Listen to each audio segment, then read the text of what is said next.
Praise the lord. ಪ್ರೀತಿಯ ಸಹೋದರ ಹಾಗೂ ಸಹೋದರರೇ, ಈ ದಿನ ನೋಡುವುದರಲ್ಲಿ ಬಹಳ ಸಂತೋಷವನ್ನಾಗಿದ್ದೇನೆ.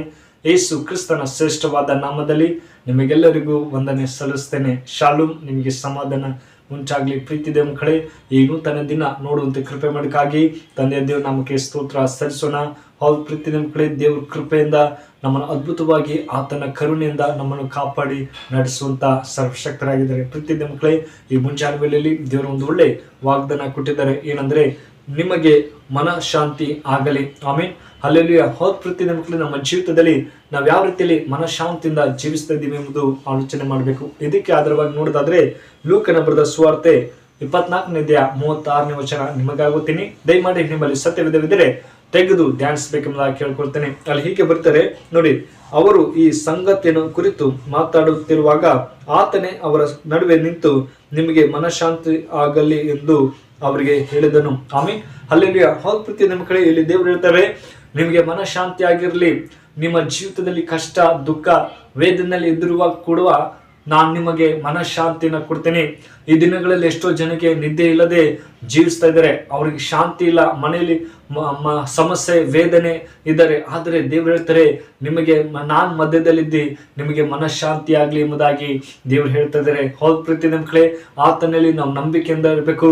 ದೇವ್ರೇ, ನನ್ನ ಜೀವಿತದಲ್ಲಿ ಮನಃಶಾಂತಿ ಅನುಗ್ರಹಿಸು, ನೀನ್ ಬೇಕಂತೆಲ್ಲ ಸಹಾಯ ಮಾಡುವಂತ ಸರ್ವಶಕ್ತರಾಗಿದ್ರೆ ಪದ ಹೇಳುವಾಗ ಖಂಡಿತವಾಗಿ ನಮಗೆ ಮನಃಶಾಂತಿ ಕೊಡುವರಾಗಿದ್ದಾರೆ. ಪ್ರೀತಿ ಮಕ್ಕಳೇ, ಅದೇ ತರ ಮತ್ತೆ ಬರೆದ ಸುವಾರ್ತೆ 28ನೇ 20ನೇ ವಚನ ಹೇಳ್ತದೆ, ನಾನು ಯುಗದ ಸಮಾಪ್ತಿವರೆಗೂ ಎಲ್ಲಾ ದಿವಸ ನಾನು ನಿಮ್ಮ ಸಂಗಡ ಇರ್ತೀನಿ ಎಂಬುದಾಗಿ. ಹೌದು ಪ್ರೀತಿ ಮಕ್ಕಳೇ, ಈ ದಿನಗಳಲ್ಲಿ ನಮ್ಮ ಸ್ನೇಹಿತರಾಗಿರ್ಬೋದು, ನಮ್ಮ ಆತ್ಮೀಯರಾಗಿರ್ಬೋದು, ನಾನು ಯುಗದ ಸಮಾಪ್ತಿವರೆಗೂ ನಾನು ನಿನ್ನ ಸಂಗಡ ಇರ್ತೀನಿ ಎಂಬುದಾಗಿ ಆಲೋಚನೆ ಹೇಳ್ತಾರೆ. ಆದ್ರೆ ಒಂದು ವೇಳೆ ಮರ್ತು ಹೋಗ್ತಾರೆ. ಆದರೆ ದೇವ್ರ ಆ ತರ ಎಲ್ಲ ಪ್ರತಿ ಮಕ್ಕಳೇ ಯಾವಾಗಲೂ ನಮ್ಮ ಸಂಗಡ ಇರ್ತಾರೆ. ಮಗನೇ, ಮಗಳೇ, ಭಯಪಡಬೇಡ, ನಾನು ನಿನ್ನ ಸಂಗಡ ಇರ್ತೀನಿ.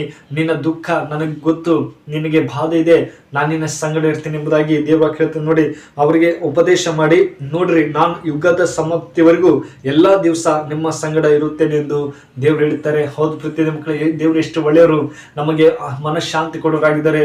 ನಮಗೆ ಕಷ್ಟ, ದುಃಖ ಎಲ್ಲ ಇದ್ರು ಕೂಡ ನಾನು ಯುಗದ ಸಮಾಪ್ತಿವರೆಗೂ ನಾನು ಎಲ್ಲ ದಿವಸ ನಿಮ್ಮ ಸಂಗಡ ಇರ್ತೀನಿ ಎಂಬುದಾಗಿ ದೇವರಿಂದ ಹೇಳ್ತಾ ಇದ್ದಾರೆ. ಹೌದು ಪ್ರೀತಿ ಮಕ್ಕಳೇ, ಆತನಲ್ಲಿ ನಾವು ಭರವಸೆಯಿಂದ ಜೀವಿಸಬೇಕು ಎಂಬುದೇ ದೇವ್ರ ವಾಕ್ಯ ಹೇಳ್ತಿದೆ. ಆತನಿಗೆ ಯಾವಾಗಲೂ ಸ್ತೋತ್ರ ಹೇಳ್ಬೇಕು. ದೇವ್ರೇ, ಈ ದಿನ ನೋಡುವಂತೆ ಕೃಪೆ ಮಾಡಿದಪ್ಪ, ನಿಂಗೆ ಸ್ತೋತ್ರ. ದೇವ್ರೇ, ನಿನ್ನ ಒಳ್ಳೆ ಮನಃಶಾಂತಿ ಕೊಡುವನಾಗಿದ್ದಪ್ಪ, ನಿಂಗೆ ಸ್ತೋತ್ರ ಅಂತ ಹೇಳುವಾಗ ದೇವ್ರ ಸಂತೋಷವುಳ್ಳದಾಗಿದ್ದಾರೆ. ಪ್ರೀತಿ ನಮ್ಮ ಕಡೆ ಅದೇ ತರ ಇಬ್ರಿಯ ಪತ್ರಿಕೆ 13ನೇ 15ನೇ ವಚನ ಹೀಗೆ ಹೇಳ್ತದೆ. ಏನಂದ್ರೆ ನೋಡಿ, ಆದ್ದರಿಂದ ಆತನ ಮೂಲಕವಾಗಿ ದೇವರಿಗೆ ಸ್ತೋತ್ರವನ್ನು ಎಡಬಿಡದೆ ಅರ್ಪಿಸೋಣ. ಆತನು ಕರ್ತನೆಂದು ಬಾಯಿಂದ ಪ್ರತಿಜ್ಞೆ ಮಾಡುವುದೇ ನಾವು ಅರ್ಪಿಸುವ ಆಜ್ಞೆವಾಗಿದೆ. ಆಮೇನ್, ಹಲ್ಲೆಲೂಯಾ. ಹೌದು ಪ್ರೀತಿ ಮಕ್ಕಳೇ, ಪ್ರತಿ ಒಂದು ಆಜ್ಞೆ ಆಗಿದೆ. ಏನು ಆಜ್ಞೆ ಅಂದ್ರೆ ಯಾವಾಗ್ಲೂ ಸ್ತೋತ್ರ ಹೇಳಬೇಕು. ಮತ್ತೆ ನಮ್ಮ ಒಂದು ಇದಾಗಿದೆ, ದೇವ್ರೇ ನಿನಗೆ ಸ್ತೋತ್ರ ಎಂಬುದಾಗಿ. ಅದೇ ತರ ಸ್ತೋತ್ರ ಯಜ್ಞವನ್ನು ಎಡಬಿಡದೆ ಸಮರ್ಪಿಸೋಣ.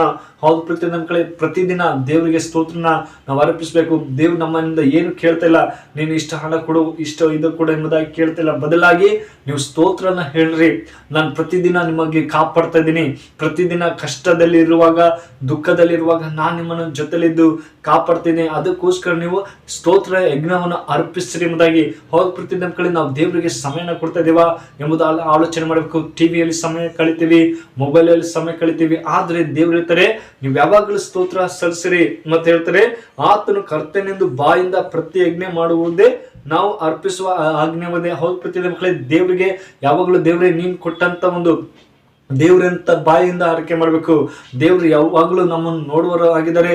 ಅವು ನನ್ನ ಮಗಳು ಕಷ್ಟದಲ್ಲಿದ್ದಾಳೆ, ದುಃಖದಲ್ಲಿದ್ದಾಳೆ, ಕಾಯಿಲೆದಲ್ಲಿದ್ದಲ್ಲಿ ಅವ್ರಿಗೆಲ್ಲ ಬಿಡುಗಡೆ ಕೊಡಬೇಕೆಂಬುದೇ ದೇವ್ರ ಆಸೆ. ಹೌದು ಪ್ರೀತಿ ಮಕ್ಕಳು, ನಾವು ಒಂದು ಪ್ರಶ್ನೆ ಆಲೋಚನೆ ಮಾಡ್ಕೋಬೇಕು.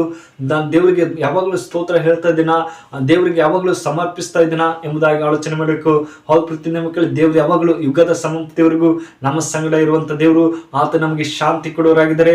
ಈ ವಾಕ್ಯ ನಿಮ್ಮ ಜೀವಿತದಲ್ಲಿ ಆಶೀರ್ವದಿಸಿ ಕಾಪಾಡಲಿ. ಪ್ರೀತಿ ಮಕ್ಕಳು, ಈ ವಿಡಿಯೋ ಇಷ್ಟವಾದರೆ ದಯಮಾಡಿ ಲೈಕ್ ಕೊಡಿ, ಮತ್ತೆ ಸಬ್ಸ್ಕ್ರೈಬ್ ಮಾಡಿ, ಇತರಿಗೆ ಶೇರ್ ಮಾಡಬೇಕೆಂಬುದಾಗಿ ಪ್ರೀತಿಯಿಂದ ಕೇಳ್ಕೊಳ್ತೇನೆ. ಪ್ರಾರ್ಥನೆ ಮಾಡೋಣ.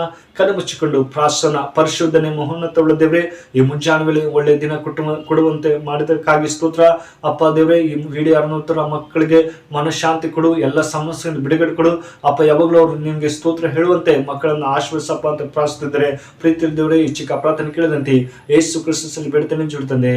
ಆಮೀನ್. May God bless you.